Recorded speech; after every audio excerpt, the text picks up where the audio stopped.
Hi friends, Telangana ప్రభుత్వం 50,000 నుంచి 3 లక్షల వరకు సబ్సిడీతో కూడినటువంటి లోన్లను అందించడం జరుగుతుంది.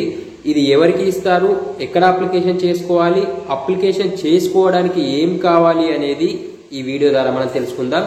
వీడియోను ఎవరు కూడా స్కిప్ చేయకుండా ఎండ్ వరకు అయితే చూడండి. వీడియో చూస్తున్న ప్రతి ఒక్కరు కూడా జస్ట్ ఒక లైక్ చేసి సపోర్ట్ చేయండి. మన రాష్ట్రంలో ఉన్నటువంటి దివ్యాంగులకు ఈ సబ్సిడీతో కూడినటువంటి లోన్లను అయితే అందించడం జరుగుతుందన్నమాట. సో దానికి మనకు 50,000 నుంచి 3 లక్షల వరకు అయితే సబ్సిడీతో కూడినటువంటి లోన్లను అందించడం జరుగుతుంది. 50,000 లోన్ కి అయితే ఎట్లాంటి సబ్సిడీ వర్తించదు. 1,00,000 రూపాయల లోన్ తీసుకున్నట్లయితే 80,000 సబ్సిడీ అందించడం జరుగుతుంది. 2 లక్షల లోన్ తీసుకున్నట్లయితే 1,40,000 రూపాయల దాకా సబ్సిడీ అందించడం జరుగుతుంది.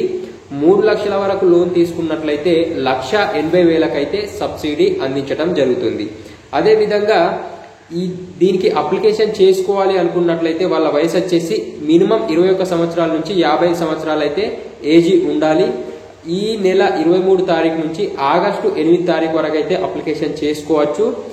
వీళ్ళకు దివ్యాంగత్వం అనేది 40% అయితే డిసబిలిటీ ఉండాలి.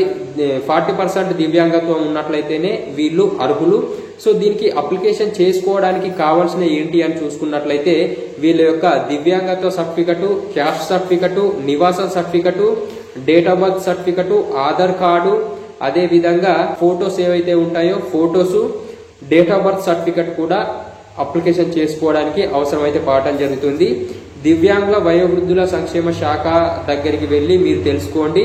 వీళ్ళ యొక్క ఈ దివ్యాంగుల వయోవృద్ధుల సంక్షేమ శాఖ వెబ్సైట్ లో నుంచి అయితే వీళ్ళు ఆన్లైన్ లోనే అప్లికేషన్ అయితే చేసుకోవాల్సి ఉంటుంది. సో ఫ్రెండ్స్, ఈ వీడియో మీకు పూర్తిగా అర్థమైందని నేను ఎక్స్పెక్ట్ చేస్తున్నాను. ఈ వీడియో కనుక మీకు నచ్చినట్లయితే డెఫినెట్ గా ఒక లైక్ చేసి మన ఛానల్ ని సపోర్ట్ చేయండి.